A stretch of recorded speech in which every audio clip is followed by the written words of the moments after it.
હાલ સમગ્ર દેશભરની અંદર રાજકારણમાં વધુ એક પક્ષ છે તે આવવા જઈ રહ્યો છે અને ક્યાંક તેમની ચર્ચાઓએ તેજ ગતિ છે તે પકડી છે અને ખાસ કરીને તે કોકરોચ જનતા પાર્ટી કહેવાય છે. તેમાં યુવાનો છે તે મોટે ભાગે જોડાઈ રહ્યા છે. 4 દિવસની અંદર 10 મિલિયન કરતાં પણ વધુ ફોલોઅર્સ છે તે સોશિયલ મીડિયાની અંદર આ પાર્ટીએ મેળવ્યા છે અને અત્યારે જ તે જ વાત કરવા માટે કેટલાક યુવાનો છે તે આપણી સાથે જોડાયા છે. તેમની સાથે જ વાત કરશું. શું નામ છે ભાઈ તમારું? મારું નામ ગૌરવ છે. શું કહેશો, નવી પાર્ટી જે આવી રહી છે કોકરોચ જનતા પાર્ટી, કઈ રીતે જોઈ રહ્યા છો? કોકરોચ જનતા પાર્ટી આવી ગઈ છે. ઇન્સ્ટાગ્રામમાં એના બહુ સારા એવા ફોલોવર્સ થઈ રહ્યા છે અને આવી રીતે ટ્રેન્ડમાં આવ્યું છે. બહુ સારી વાત છે. ઇન્સ્ટાગ્રામમાં યુવાધન એકબીજાને સપોર્ટ કરી રહ્યું છે. એક બાજુ યુવાધન એકબીજાને સપોર્ટ કરી રહ્યું છે તો અમુક એવા નિવેદનો અપાઈ રહ્યા છે, અમુક એવી ટીકા ટિપ્પણીઓ થઈ રહી છે જેનજી વિશે. તો જેનજી છે એ બહુ સારી એવી બૌદ્ધિક ક્ષમતા ધરાવતી એક જનરેશન કહી શકાય. ડિજિટલી અને ટેકનિકલી બહુ સારી એવી ઇક્વિપ્ડ જેને કહેવાય, નોલેજેબલ કહી શકાય. તો આવી ટિપ્પણી ના કરવી જોઈએ. અને ભારત તો એવો દેશ છે કે જે અન્ય દેશોને પણ બુદ્ધિધન જેને કહેવાય કે ટેલેન્ટેડ લોકો સપોર્ટ મતલબ દુનિયાને બહુ મોટી મહાન વિભૂતિઓ આપી છે, મહાન ટેલેન્ટેડ લોકો દુનિયાને ભારતે આપ્યા છે. તો ભારતના જે ટેલેન્ટેડ મતલબ યુવા છે એના વિશે આવી ટીકા ટિપ્પણીઓ તો ન જ થવી જોઈએ. શું કહેશો, આવનારા દિવસોમાં પાર્ટી કઈ રીતનું યુવાનો માટે કામ કરશે? તમને શું લાગે છે, કેવી વિચારધારા સાથે મેદાનમાં ઉતરશે? અત્યારે તો જે છે વિચારધારા એ યુવાઓને એકબીજાને સપોર્ટ કરવામાં એ જે તે પાર્ટી છે ઘણું સારું એવું આગળ વધી રહી છે. મતલબ ઇન્સ્ટાગ્રામમાં જોતા કે યુવાનોને સપોર્ટ કરતું હોય, પછી આગળ હવે એક મતલબ કઈ રીતે એ આગળ વધે એ હવે તો ભવિષ્યમાં એની જાણકારી આપણને મળી શકે. ચોક્કસથી બીજા પણ અન્ય છે યુવાનો, તેમની સાથે વાત કરશું. તમારું નામ શું છે? ધર્મેશભાઈ. શું કહેશો, જે નવી પાર્ટી આવી રહી છે અને જે રીતે યુવાનોને કોકરોચ જે રીતે તેના પર ટિપ્પણી કરવામાં આવી છે, આ ટિપ્પણીને પણ તમે કઈ રીતે જોવો છો? હા, ટિપ્પણી છે એ યોગ્ય નથી. એમ કે આવી યુવાનો માટે આવી ટિપ્પણી ન હોવી જોઈએ. એનું મોરલ વધે, એનો ઉત્સાહ વધે એવું એને કહેવું જોઈએ શબ્દ. આ કદાચ થોડું વધારે પડતું થઈ ગયું છે અને એને લીધે જ આ કોકરોચ જનતા પાર્ટી અસ્તિત્વમાં આવી છે. હું પણ એને ફોલો કરું છું, એના મુદ્દા ગમે છે.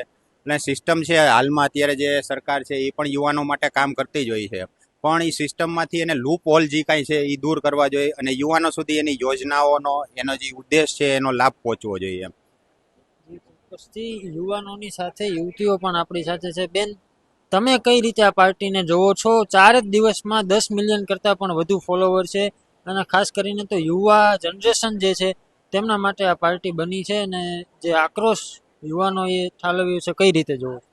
હું પણ આ પાર્ટીમાં સપોર્ટમાં છું, કેમ કે આ પાર્ટી સારું કરશે. જે સરકાર નથી કરી શકી તે આ પાર્ટી કરવાનો પ્રયત્ન કરશે. કે જે જેનજી યુવાનોને જોઈ છે તે અમે લોકો બધા સાથે મળીને, જે સરકાર પાસેથી અમારી ઈચ્છા હતી પણ થોડા ઘણા અંશે સરકારે પૂરી કરી છે પણ પૂરેપૂરી નહીં. તેથી અમે પ્રયત્ન કરશું કે આનાથી અમે કરી શકીએ. અમારે જે જોઈએ છે મુદ્દાઓ, એજ્યુકેશન છે, રોજગારી છે, ગ્રેજ્યુએશન, બધું અમે આમાંથી મેળવવાનો પ્રયત્ન કરશું. ગુજરાતના રાજકારણમાં વધુ એક પક્ષ આવશે. જોકે દેશભરમાં અત્યારે આ ટ્રેન્ડ છે તે ચાલી રહ્યું છે, ગુજરાતમાં આવશે તો તમને શું લાગે છે, તમે આગળના દિવસોમાં કઈ રીતે કામગીરી આ પાર્ટી સાથે? હા, ચોક્કસ. જો સરકાર પોતાનું કામ સરખું કરશે તો આ પાર્ટી આવશે.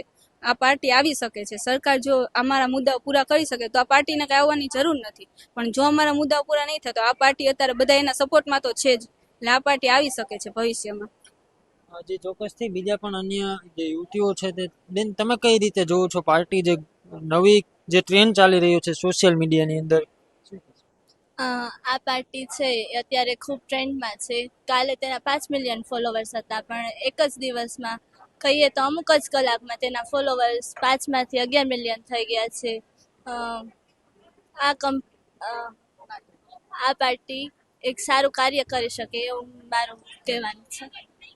ચોક્કસથી યુવાનોનું ખાસ કહેવું છે કે જે પાર્ટી નવી આવી રહી છે કોકરોચ જનતા પાર્ટી, તે ક્યાંક યુવાનોના કામ કરે તેવું લાગી રહ્યું છે. બેન, તમે કઈ રીતે જોવો છો, જે પાર્ટી નવી આવી છે આગળના દિવસોમાં યુવાનો માટે કઈ રીતનું કામ કરશે? અત્યારે ટ્રેન્ડમાં ચાલે છે એટલે લાગે છે કે કંઈક સારું જ કરશે. કારણ કે એક રાતમાં આટલા બધા ફોલોવર્સ થયા અને બધા સપોર્ટમાં એમનેમ તો ન થાય. કોકને તો લાગ્યું હશે કે એ સારું કામ કરશે ભવિષ્ય. બેન, જે રીતે સુપ્રીમ કોર્ટના જજ દ્વારા જે યુવાનો વિશે જે ટિપ્પણી કરવામાં આવી હતી કે યુવાનો કોકરોચ છે, તમે આ ટિપ્પણીને કઈ રીતે જોવો છો? ખરેખર યુવાનો છે એ કોકરોચ જેવા છે?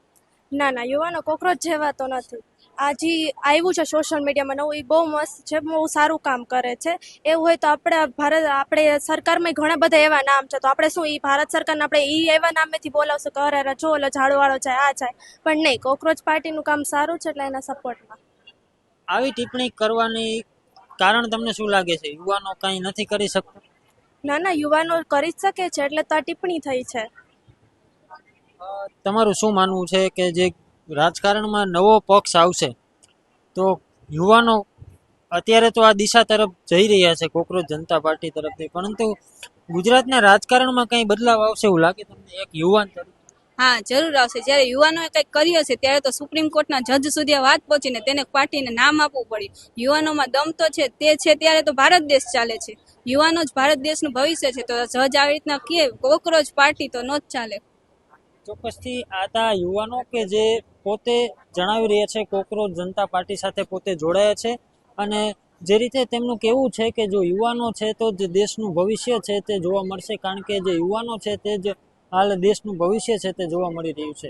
ત્યારે હવે આગળના દિવસોમાં એ પણ જોવાનું રહેશે કે જે નવી પાર્ટી આવી રહી છે તે નવી પાર્ટી માત્ર સોશિયલ મીડિયા તરફી જ રહેશે કે પછી મેદાનમાં પણ ઉતરશે, તે પણ જોવાનું મહત્વનું રહેશે. કેમેરા પર્સન પ્રદીપ પાઠક સાથે રાજેશ જોશી, BS19 ન્યૂઝ, રાજકોટ.